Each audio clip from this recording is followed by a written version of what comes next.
Fala, meus queridos, tudo bom com vocês? Eu espero que esteja maravilhosamente bem, porque eu estou ótimo. E vamos aqui, claro, para mais uma aulinha de história com o professor Pedro, né? Vamos dar, em termos de conteúdo, continuidade ao assunto que viemos estudando nos capítulos anteriores. Entretanto, em termos de capítulo, vamos agora dar início a um novo capítulo, no caso, o nosso capítulo 12, né? Nosso 12º capítulo, tá? Então, vamos aqui dar continuidade e início à nossa aula, e agora vamos falar sobre uma nova fase da história do Brasil, né? Nós estamos estudando o quê? O período colonial brasileiro, né? O período em que o Brasil está sendo colonizado pelas potências europeias, em específico a potência portuguesa, né? Então, vamos estudar agora o chamado ciclo do açúcar na história do Brasil, né? Nós estudamos na aula passada a história e os impactos da escravidão no Brasil, né? Em que a gente viu as mais diversas formas de escravidão que acontecia aqui no nosso território, né? A escravidão rural, a escravidão urbana, a escravidão nas minas de ouro, né? A escravidão doméstica, enfim, a gente viu cada uma dessas modalidades e como elas foram acontecendo no decorrer da história do Brasil, né? Tratando-se, claro, da escravidão rural, nós vamos ver um exemplo mais que caricato, que vai ser o quê? A história no ciclo do açúcar, né? A produção açucareira aqui no Brasil. Lembrando, pessoal, que a produção açucareira aqui no território brasileiro, ela vai se dar quase que exclusivamente através da mão de obra de escravizados africanos, tá bom? Então, a população africana vai vir para o Brasil trabalhar de forma compulsória. E o que é compulsória? É escrava mesmo, trabalho forçado, tá certo? Então, bora lá. Em torno do açúcar, o ciclo do açúcar aqui no Brasil, né? O que é que a gente tem que entender sobre isso? A gente tem que entender o quê? Que a cana-de-açúcar foi o principal, foi e até hoje é a principal cultura de produção de açúcar, né? A primeira matéria-prima para a produção de açúcar aqui no Brasil. Aqui em Alagoas, por exemplo, nós temos inúmeras usinas que produzem açúcar, né? Muitas delas estão, se não todas elas, estão na região do litoral aqui de Alagoas, né? Só que Alagoas não é o único local onde o açúcar é produzido, mas também em várias outras partes do território brasileiro, tá certo? Só que é o seguinte, o que é a cana-de-açúcar, né? A cana-de-açúcar, acredito que todos nós conhecemos, né? Cana-de-açúcar que produz aquele delicioso caldo de cana, delicioso para quem gosta, porque eu mesmo não aprecio tanto, né? Mas, por exemplo, o caldo de cana, ele é vendido geralmente nessas barracas de pastel, né? Barraca de pastéis. Lá no shopping, por exemplo, aqui no Arapiraca, Garden Shopping, tem o quê? O Dom Pastelo, né?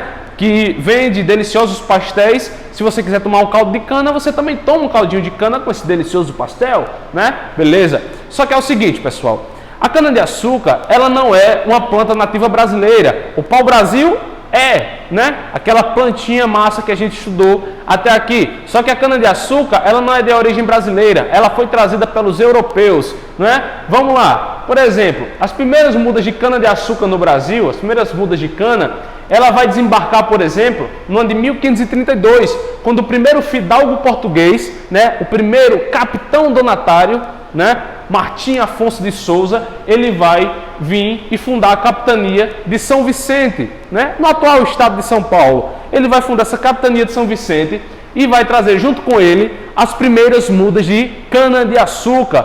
Porque, por exemplo, eles vão olhar para esse território aqui e vão ver, por exemplo, que ele é rico em pau-brasil, beleza. Só que o ciclo do pau-brasil, ele vai acabar, ele vai encerrar depois desse período aí. Depois de um período, o ciclo do pau-brasil, ele vai acabar e vai iniciar aí o ciclo do açúcar. Ou seja, então, por exemplo, muitas matas elas vão ser devastadas no litoral brasileiro, principalmente aqui no Nordeste, para o plantio dessa nova cultura, que é a cana-de-açúcar, né? Porque eles vão perceber o seguinte, que aquela região lá do litoral, ela tem terras mais férteis, né? Uma terra do estilo massapê, né? Umas terras muito férteis, que vão possibilitar o quê? Que a cana-de-açúcar ela seja plantada no litoral brasileiro, no litoral nordestino principalmente, tá bom? Então, por exemplo, o poder que o açúcar vai desempenhar aqui na sociedade brasileira vai ser tão forte que muitas capitanias hereditárias, que nós já estudamos o que são capitanias hereditárias, né? Elas vão ser formadas, inicialmente, a maioria delas nem vão ser povoadas de início, mas elas vão ser criadas justamente para o plantio da cana-de-açúcar, tá bom? Então, essas capitanias hereditárias, elas eram justamente para a instalação dos engenhos e para o plantio da cana-de-açúcar. O que é um engenho? Um engenho é toda uma espécie de fábrica antiga, né, onde o açúcar era produzido, né? O engenho era toda, por exemplo, toda a estrutura de produção do açúcar, que ia desde, por exemplo, o plantio, desde o canavial até, por exemplo, onde estava a moenda, né, que é onde a cana era moída. Então, toda essa estrutura do engenho fazia parte. Por exemplo, o dono da propriedade, ele tinha o quê? A casa grande. A casa grande é onde morava o dono da fazenda, né? Essa casa grande, beleza. Era lá, a casa grande. Tinha a senzala, que é onde os escravizados dormiam, né? Perto da casa grande, a senzala. Tinha o canavial, que é onde era o quê? Plantada a cana, beleza. Tinha a moenda, que é onde a cana era processada. Então, toda essa estrutura, todas essas coisas, tipo a moenda, a casa grande, a senzala, a igreja, tudo isso fazia parte de um engenho, tá certo? Então, bora lá. O açúcar, ele era extremamente valioso, era um produto de luxo lá na Europa, né? Por que a galera vai produzir açúcar aqui no Brasil? É porque ele é barato? De forma alguma. O Brasil não é, ou melhor, o açúcar não é nada barato na Europa. Nesse período, por exemplo, no período em que a cana-de-açúcar passou a ser produzida aqui no Brasil, o açúcar era um produto tão caro, mas tão caro na Europa, que chegava a ser um produto de luxo. Nem todas as pessoas podiam consumir açúcar. Hoje em dia aqui no Brasil, por exemplo, todos nós consumimos o açúcar, né? Pelo menos para quem gosta. Quem não consome geralmente é porque geralmente não gosta, né? Prefere não tomar ou tem algum problema de saúde que impede que tome. Mas o preço é relativamente acessível. Mas se a gente for olhar para o passado, na Europa, o ciclo do açúcar, por exemplo, justamente acontece porque na Europa era muito caro. Para vocês terem uma ideia, os pais deixavam em testamento antes de morrer todo o seu estoque de açúcar para os filhos. Ou seja, possuir açúcar era sinônimo de luxo, de riqueza, tá bom? Outra coisa, que o açúcar já é, claro, obviamente conhecido pelos portugueses, né? Se eles são trazidos para cá, obviamente os portugueses já o conheciam.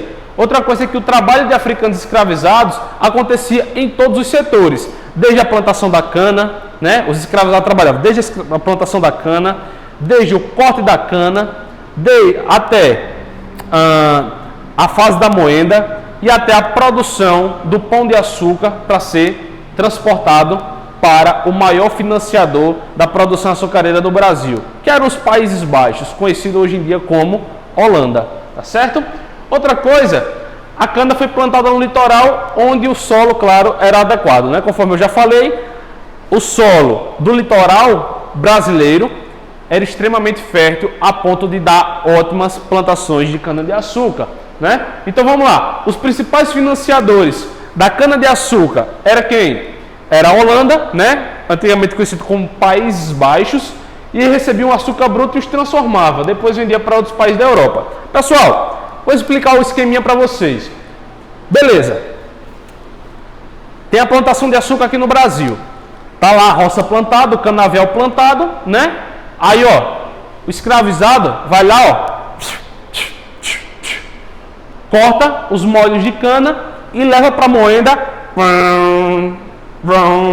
Pronto, moeu a cana, vai sair o quê? Pessoal, quando vocês vão comer um pastelzinho com caldo de cana, e o cara faz o quê? Ele moe, né, a cana e sai o caldo. Beleza, era esse mesmo caldo que era tirado da moenda. Então, quando era tirado da moenda, o caldo caía no recipiente, no pote. Esse caldo era fervido, mas tão fervido que ele saía grosso, tá? O caldo engrossava, ele era fervido até engrossar, formando-se assim uma espécie de melaço, tá? Quando o melaço era feito, ele era colocado em um recipiente e lá ia passar mais ou menos um mês até ele apurar e as impurezas saírem, né? Aí o que é que formava? Uma espécie de pão de açúcar bruto, né? Por isso que tem lugares chamados de pão de açúcar, porque era o pão de açúcar, né? Uma espécie de bolo de açúcar bruto, estilo açúcar mascavo, era enviado para a Holanda. Ou seja, ele não era branquinho, refinado como a gente conhece hoje. Ele saía aquele estilo açúcar mascavo. Aí chegava lá na Holanda, ele era levado assim para a Holanda. Aí quando chegava lá na Holanda, é que ele era refinado e vendido para o restante da Europa.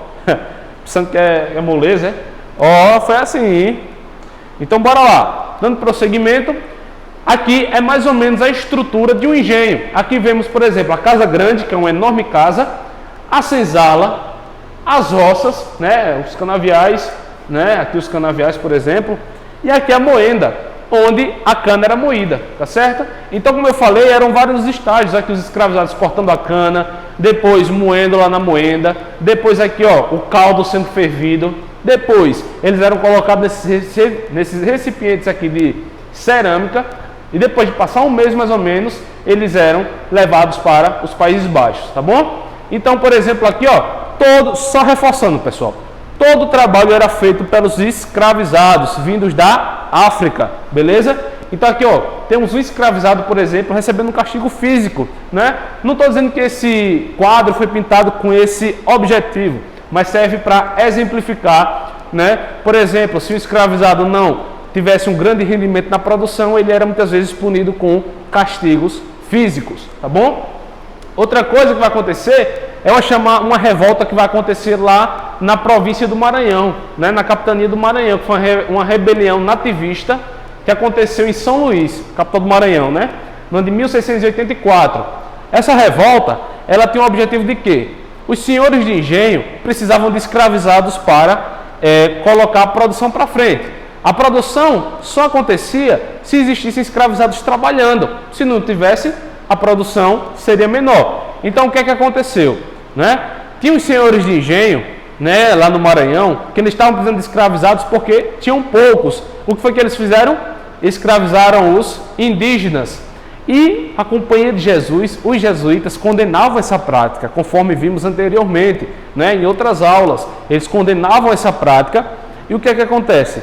Por condenarem, eles proporam que a galera lá, né, os senhores de engenho, eles escravizassem os africanos.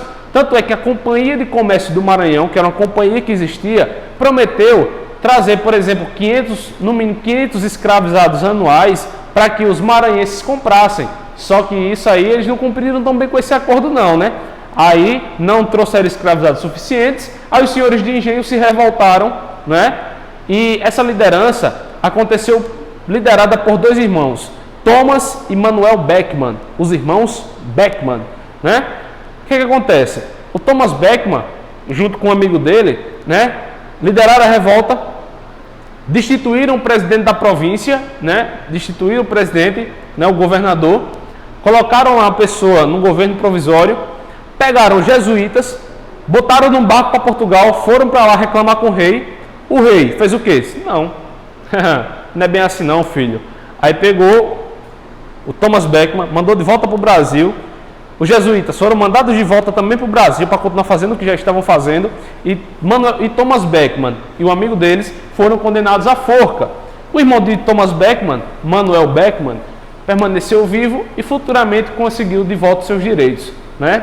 Os outros se deram mal, mas isso é uma revolta nativista que vai acontecer aí, por exemplo, reclamando da falta de escravizados, como se a escravidão no Brasil tivesse sido pouca, né? A quantidade de escravizados no Brasil tivesse sido pouca, né? Eles queriam mais. Então, bora lá. Outra coisa que eu quero mostrar para vocês, pessoal, é o seguinte.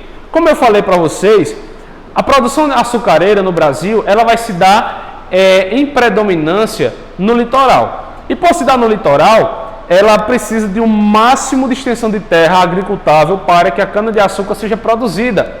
Só que, pessoal, as moendas, como eu posso mostrar aqui numa imagem para vocês, as moendas, elas, aqui ó, vocês podem ver que tem o quê? Um conjunto de bois, né? Alguns bois que ele tinha o quê? A missão de girar o torno para que a moenda moesse a cana.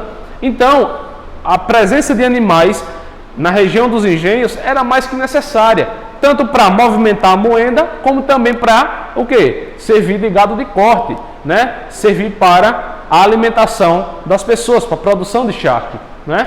Então, por isso que a criação de gado no Brasil, ela vai se desenvolver nesse litoral. Só que é o seguinte, o gado, pessoal, era criado solto, né? Não tinha tanto curral, tá? As fazendas eram com gado solto mesmo, comendo pasto. Então, muitos gados, por exemplo, estavam invadindo as plantações de cana-de-açúcar e estragando muitas roças. O que é que vai acontecer? Vai baixar um decreto e que vai ser proibida a criação de gado no litoral, e esse gado ele passará a ir para o interior. É aí, por exemplo, pessoal, que o interior do Brasil, por exemplo, vai ser cada vez mais desbravado, justamente para a implantação das fazendas de gado, tá certo? Pessoal, uma coisa que eu digo a vocês, essa é a nossa aula de história, capítulo 12, não deixa de anotar, os tópicos, porque, claro, como eu sempre digo, a aula, ela não substitui a tua anotação, não deixa de responder as atividades, né? Respondam todas e vão, claro, respondendo as atividades suplementares, essenciais para o reforço do nosso conhecimento, tá bom? Então, pessoal, essa foi nossa aula de hoje. Espero que tenha sido proveitosa para vocês também, porque para mim é um prazer contribuir para o conhecimento de vocês. E, pessoal, fiquem bem, até a próxima.